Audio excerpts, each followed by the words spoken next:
대림절 넷째 주일에 우리에게 주시는 하나님의 말씀은 마태복음 2장 19절에서 23절의 말씀입니다.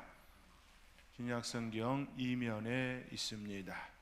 신약성경 2면에 있는 마태복음 2장 19절에서 23절의 말씀, 이제 하나님의 말씀을 봉독해 드립니다. 헤롯이 죽은 후에 주의 사자가 애굽에서 요셉에게 현몽하여 이르되 일어나 아기와 그의 어머니를 데리고 이스라엘 땅으로 가라.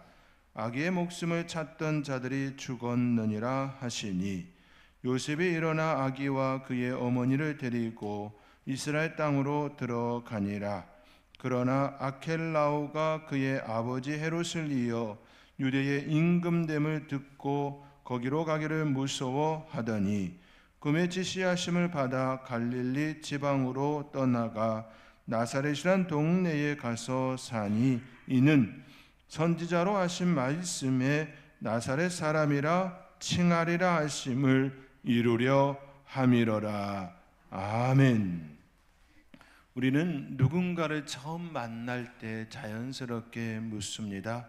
어디서 오셨느냐고, 어디 출신이냐고. 그 질문 속에는 단순히 호기심만 있는 건 아닙니다. 출신지는 그 사람을 판단하는 하나의 기준이 됩니다. 좋은 학교, 좋은 동네, 좋은 배경이면 굳이 자신을 설명하지 않아도 어느 정도 신뢰를 얻습니다. 반대로 이름 없는 곳, 알려지지 않은 동네라면 사람들은 마음속으로 한 발 물러서지요. 우리는 누군가를 판단할 때에 그가 어떤 경험을 하였는지, 어떤 생각을 하고 사는지, 어떤 마음의 소유자인지, 어떤 능력을 가지고 있는지, 어떤 가치관으로, 어떤 세계관으로 세상을 바라보고 살아가고 있는지,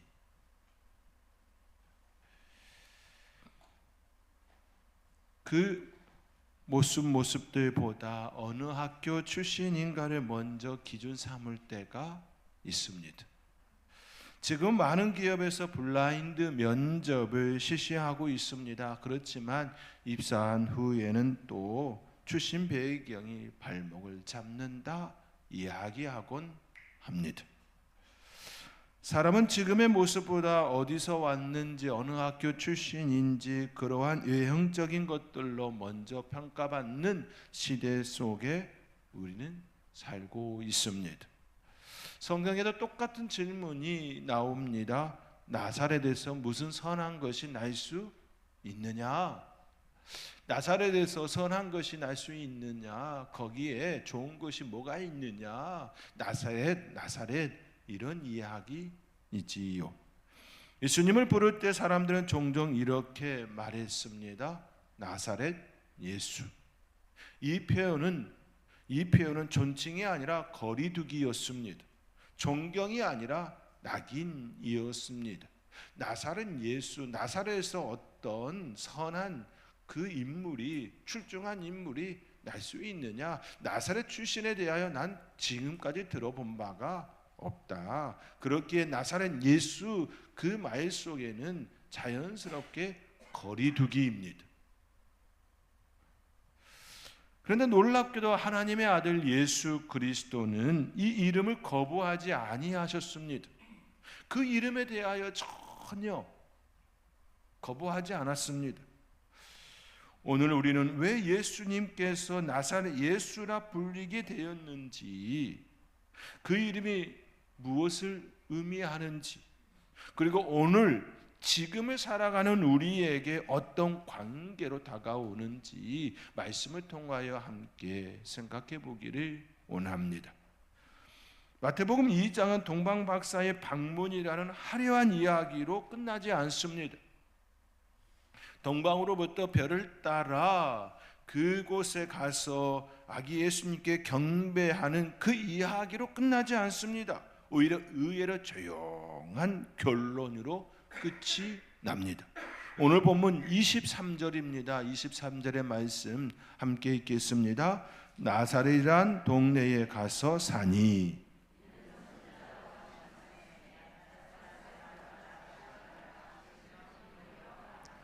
아멘. 나사렛이란 동네에 가서 사니 나사렛 사람이라 칭하리라.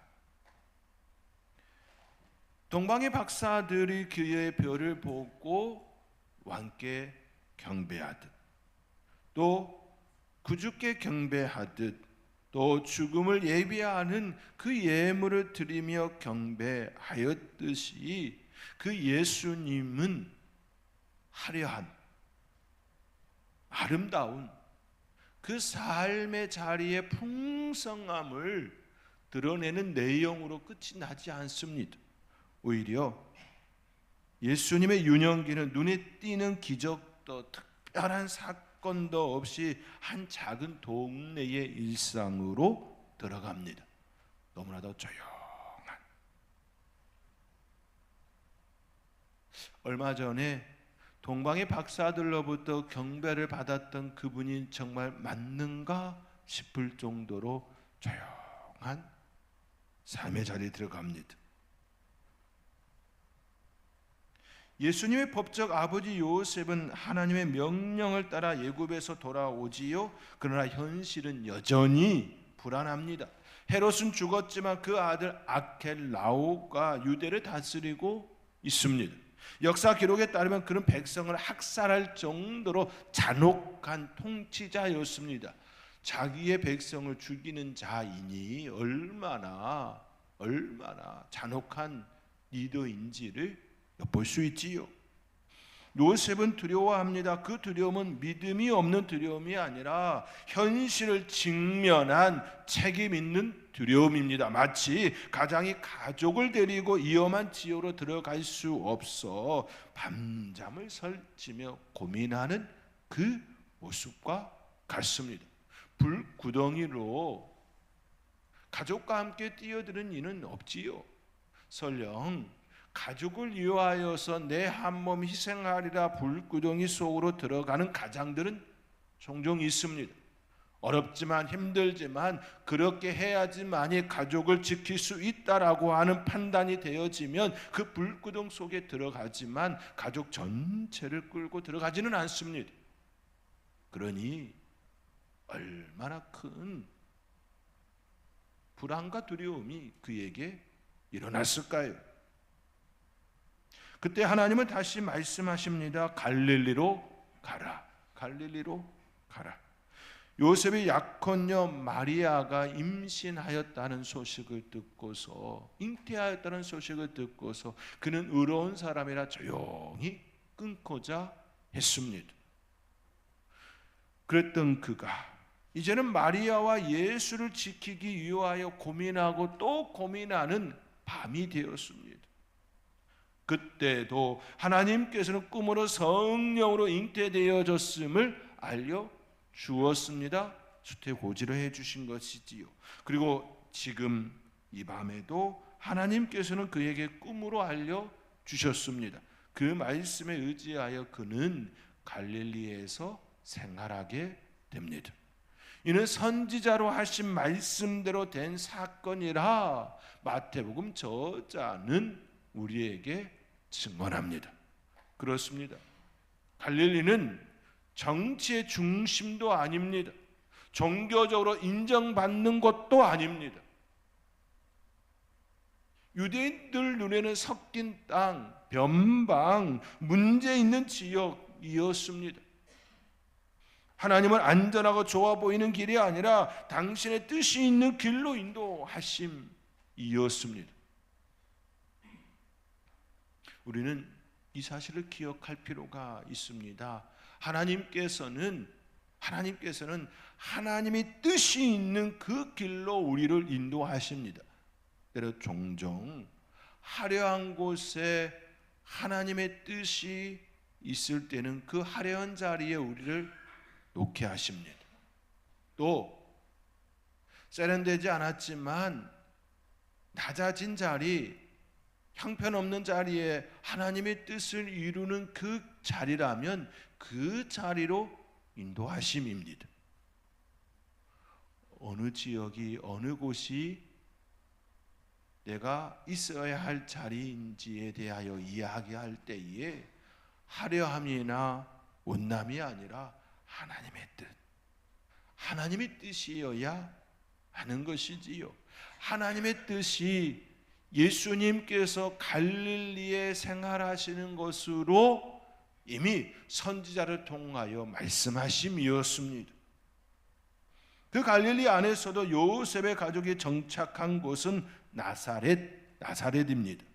구약에 직접 언급조차 되지 않은 마을, 로마의 주요 도로에서 비껴난 곳, 학문, 종교, 정치 어느 것 하나 중심이 아닌 곳, 오늘로 말하면 거기서 무슨 인물이 나올 수 있냐, 그러한 말을 듣기 쉬운 동네였습니다. 지금까지 그 동네에서 출중한 인물이 나오지 않았음을 의미하는 것이지요. 사람이 태어나면 한양으로 보내고 말이 태어나면 제주로 보내라고 하는 그런 것처럼 그때 그 나사렛 지역은 너무나도 보잘것없는 변두리, 사람들이 알아봐 주지도 않는 그런 비껴난 곳이었습니다. 사람들이 예수를 나사렛 예수라 불렀다는 것은 그분의 출신이 자랑이 되지 않음을 뜻합니다. 마태복음의 저자는 말합니다. 선지자로 하신 말씀에 특정 구절 하나가 아니라 선지서 전체가 말해온 메시아의 모습입니다. 멸시받는 종으로, 뿌리 없는 가지로, 사람들이 얼굴을 가리는 존재로 예수님은 처음부터 영광의 중심이 아니라 낮아짐의 자리에서 메시아의 길을 시작하셨습니다.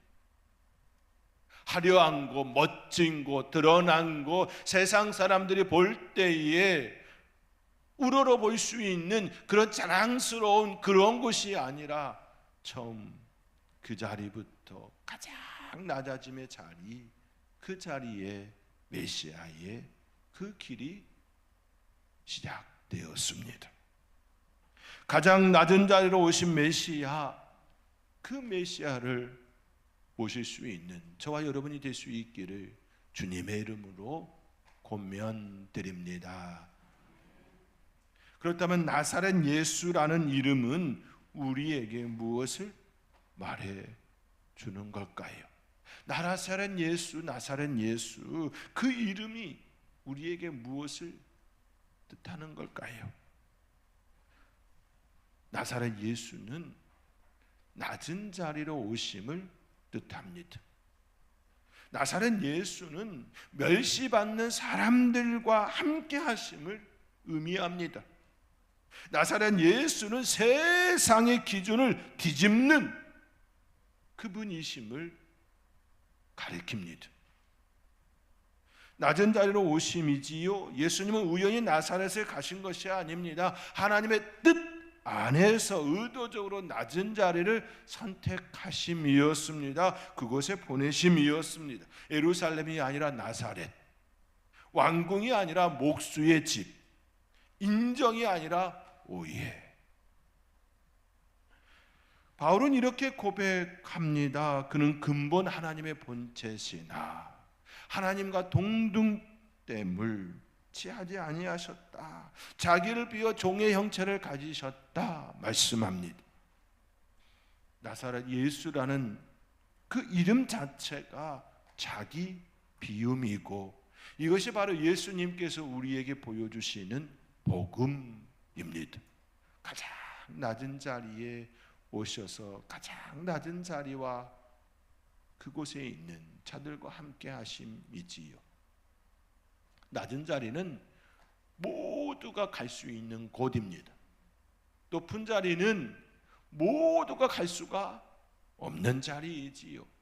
특정한 누군가만 가는 자리입니다. 그러나 예수님은 가장 낮은 자리에 오셔서 누구나 갈 수 있는 그곳에 만나주시고 또 거하시는 자리가 되었음을 의미합니다. 나사렛 예수는 멸시받는 자들과 함께 하심을 의미합니다. 진정한 임마누엘을 가리킵니다. 예수님의 별명은 그분이 누구 편에 서 계신지를 보여줍니다. 병든 자, 죄인, 세리, 가난한 자, 이름 없이 살아가는 자. 예수님은 그들과 함께 식사를 하였습니다. 세리들과 죄인들과 식사를 나누었습니다. 멸시받는 자들과 함께 자리에 앉아 식탁에 교제를 나누었습니다. 어느 작은 교회에서 말없이 주방을 섬기던 권사님이 계셨습니다. 아무도 주목하지 않았지만 그분의 손길로 공동체가 유지되고 있었습니다. 예수님은 그런 자리를 부끄러워하지 아니하십니다. 히브리서 저자는 예수님에 대하여 거룩하게 하시는 이와 거룩하게 함을 입은 자들이 다 한 그론에서 난지라 그러므로 형제라 부르시기를 부끄러워 아니하셨다 증언합니다. 형제라. 하나님의 아들 예수님이 멸시받는 자들, 가난한 자들, 없는 자들, 세리와 죄인들과 함께 그들을 자기의 형제라 여기는 그 일에 대하여 부끄러워하지 아니하셨다 말씀합니다. 지금을 살아가는 우리에게도 동일하게 말씀합니다. 우리와 함께 하나님의 자녀로서의 한 형제라 일컬음을 받는 그 일을 부끄러워하지 아니하심입니다. 나사렛 예수는 세상의 기준을 뒤집는 분이십니다. 세상은 묻습니다. 어디서 왔느냐? 무엇을 가졌느냐? 누구의 편이냐? SNS상의 댓글들 보면 종종 일찍이냐 이찍이냐 그런 얘기를 서로 공격하며 비방하는 일들이 참 많이 등장합니다. 세상은 그렇지요. 어디 쪽에 속해 있냐? 계속해서 묻고 또 묻습니다. 그러나 예수님은 묻지 않으십니다. 내가 지금 어디에 있느냐? 그 자리에 함께 하시기에 그 자리에 함께 하시기에 어느 편에 속했냐 어느 출신이냐 묻지 아니하시고 지금 어디 있느냐? 나사렛 예수는 중심에서 멀어진 인생의 자리에서도 하나님의 나라가 시작될 수 있음을 보여주십니다. 나사렛 예수라는 칭호에는 이와 같이 낮아짐을 의미합니다. 죄인과 세리들과 한 상에서 먹고 마심 한 형제가 되었음을 의미합니다. 어디서 왔느냐 무엇을 가졌느냐 묻지 아니하시고 우리에게 손을 내밀어 주시는 분이 바로 예수님 나사렛 예수입니다. 그 주님을 맞이하며 그분과 함께 기쁨과 소망을 누릴 수 있기를 주님의 이름으로 권면드립니다. 그렇다면 이 나사렛 예수, 이 예수는 오늘을 살아가는 지금을 살아가는 우리에게 어떤 분이실까요? 어떤 분이십니까? 첫째, 나사렛 예수는 우리의 현실을 아시는 주님이십니다. 우리의 현실, 우리의 아픔, 우리의 자리, 우리의 모든 것들을 아시는 주님이십니다. 혹시 지금 여러분의 삶이 주목받지 못하는 자리, 결과가 보이지 않는 자리, 이름 없이 묵묵히 버티는 자리라면 예수님은 이미 그 자리를 살아보신 분이십니다. 이미 예수님은 그 자리에 계셨던 분이시기에 그 자리에 지금 여러분과 함께하는 자리입니다. 그분은 멀리서 명령만 하시는 왕이 아니라 우리의 일상을 몸으로 겪으신 하나님이십니다. 둘째, 나사렛 예수는 우리의 정체성을 새롭게 합니다. 사람들은 우리를 이렇게 부를 수 있습니다. 실패한 사람, 평범한 사람, 변두리의 인생. 그러나 예수 안에서 우리는 하나님의 자녀입니다. 새로운 존재가 되게 하셨습니다.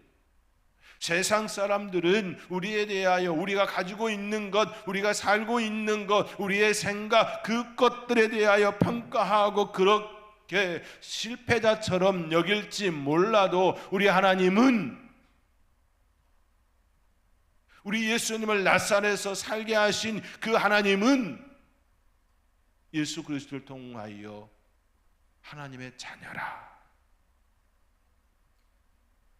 그 새로운 정체성을 심어주심, 세워주심이 되었습니다. 그러므로 셋째, 나사렛 예수를 따르는 삶은 낮은 자리의 신앙입니다. 나사렛 예수를 믿는다는 것은 그분을 존경하는데 끝나지 않습니다. 그분의 길을 따르는 것을 의미합니다. 높아지기보다 섬기기, 드러나기보다 충실하기, 중심에 서기보다 주님과 함께 있는 그 자리입니다. 사랑하는 성도 여러분, 나사렛 예수는 우리를 하나님의 자녀로 하나님의 영광을 입은 자들로 세워주셨습니다. 그 주님은 우리의 형편을 아시고 우리의 삶의 자리로 찾아오신 분이십니다. 그 주님을 고백하며 그 주님과 함께 영원한 기쁨을 누리는 복된 하나님의 자녀들, 하나님의 사람으로 또 성탄을 맞이할 수 있는 저와 여러분이 되어질 수 있기를 주님의 이름으로 권면드립니다. 얼마 전에 저희 교회 사순절 특별 집회 때에 돌봄 성교에 관하여 말씀을 전해주신 임기복 목사님, 미혼모 그리고 일진들의 대모라 불리는 그 사역을 하는 우리 사순절 때의 특수 선교, 우리의 이웃이라는 주제로 또 예부의 특수 선교로 또 사역을 하시는 목사님들을 불러서 우리가 함께 시간을 가졌지요. 그때 미혼모 일진들을 케어하는 임기복 목사님을 저희가 초대해서 그 사역을 함께 나누었습니다. 그 목사님으로부터 하나의 글을 받았습니다. 그 글을 읽으며 성도님들과 함께 꼭 나누었으면 하는 마음이 저에게 일어나 이 시간을 잠시 시간을 빌려 여러분과 함께 나누고자 합니다. 글의 내용은 이렇습니다. 제목, 탄식의 기도, 현아와 진이를 위한 기도. 하나님 아버지, 말이 나오지 않습니다. 며칠을 울어도 눈물이 멈추지 않습니다. 기도라는 이름으로 정리할 수 없을 만큼 가슴이 너무 답답하고 억울함이 목까지 차오릅니다. 내 마음이 이렇게 답답한데, 내 마음이 이렇게 억울한데 현아의 마음은 얼마나 더 무너졌을지 감히 헤아릴 수 없습니다. 현아는 지적장애 2급을 가진 여성으로 이 세상에 태어났습니다. 그건 그녀가 선택한 것이 아니었고 죄도 아니었고 부끄러움도 아니었습니다. 그런데 왜 세상은 그 연약함 위에 이토록 무거운 짐을 올려놓았습니까? 하나님 아버지, 현아는 3살 때부터 보육원에 맡겨졌고 아이의 품으로 배워야 할 사랑을 시설의 규칙으로 배웠습니다. 누군가 괜찮다고 말해주고 손을 잡아주고 지켜봐 줄 어른이 필요했습니다. 그 아이가 어떻게 혼자가 아니라고 믿을 수 있었겠습니까? 성인이 되어 세상으로 나왔을 때에도 현아를 보호해 줄 사람은 없었고 그녀의 삶에는 선택이라는 이름만 있었을 뿐 안전은 없었습니다. 여성의 몸으로, 장애를 가진 몸으로, 사랑을 갈망하는 마음으로 세상 한가운데 홀로 서야 했던 그 시간들, 하나님 아버지, 그건 너무 가혹하지 않았습니까? 현아는 아기를 3명이나 낳았습니다. 그리고 그 3명을 모두 떠나 보내야만 하는 엄마의 고통을 겪었습니다. 아이를 낳는 고통도 감당했지만 아이를 품에서 떠나보내는 고통은 그보다 훨씬 더 깊었습니다. 1번도 아니고 2번도 아니고 3번이나. 엄마의 가슴이 찢어졌습니다. 하나님 아버지, 이게 어찌 한 사람의 몫입니까?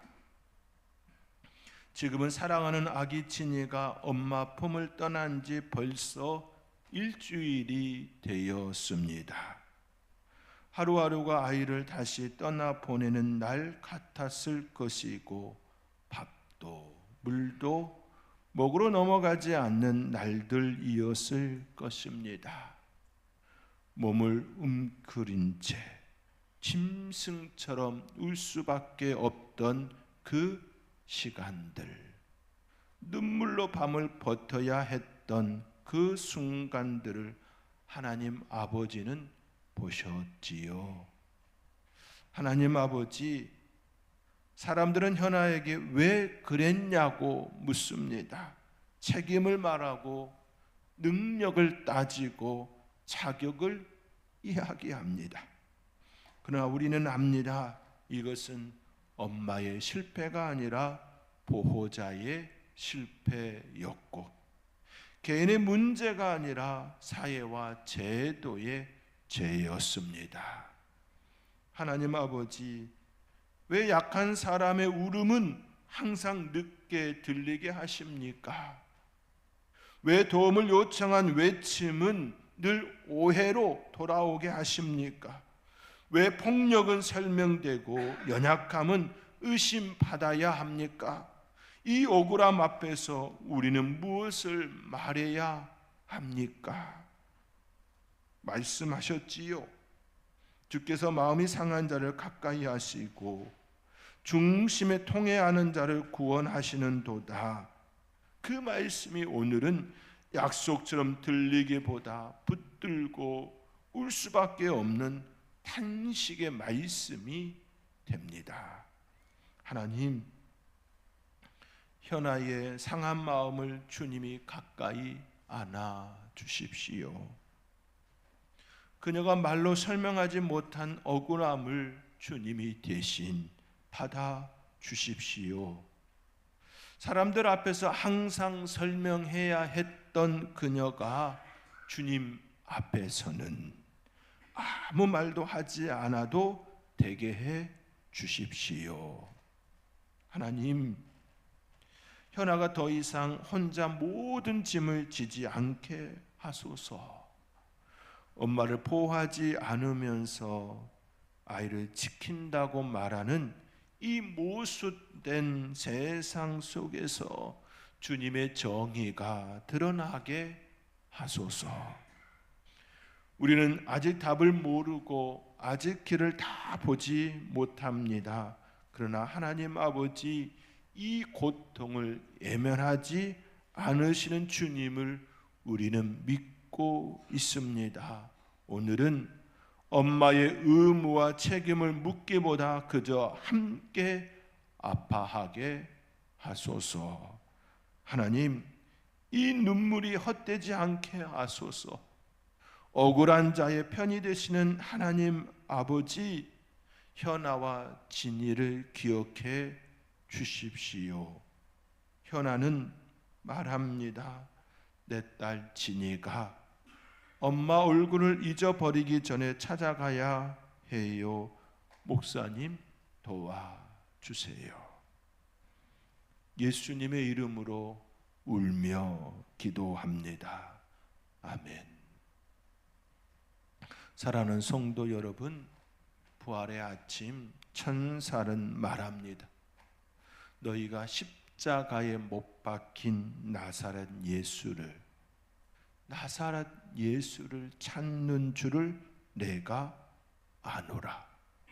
나사렛 예수를 찾는 줄을 내가 아노라. 놀랍게도 부활 후에도 예수님의 이름은 여전히 나사렛 예수입니다. 멸시 받는 자들과 함께 하셨던 그분의 이름, 죄인들과 세리들과 함께 하셨던 그 이름, 나사렛 예수. 지금도 여전히 아파하고 힘들어하고 고통 중에 있는 우리에게 다가와 나사렛 예수라. 너희가 십자가에 못 박힌 나사렛 예수를 찾는 줄을 내가 안다 말씀하시며, 내가 나사렛 예수라, 내가 너를 안다, 내가 너를 안다 말씀합니다. 오늘도 나사렛 예수는 우리의 삶의 가장 낮은 자리에서 조용히 말씀하여 주십니다. 내가 너와 함께 있단다. 내가 너와 함께 있단다. 대림절을 보내며 성탄절을 맞이하는 저와 여러분 가운데 나사렛 예수로 오신, 가장 낮은 자리로 오신 예수님, 현아와 진이를 위하여 기도하는 그 기도와 같이 함께 아파하는 우리 주님, 그 주님의 그 아름다움이 저와 여러분 가운데서 고백되어지기를 주님의 이름으로 축원드립니다.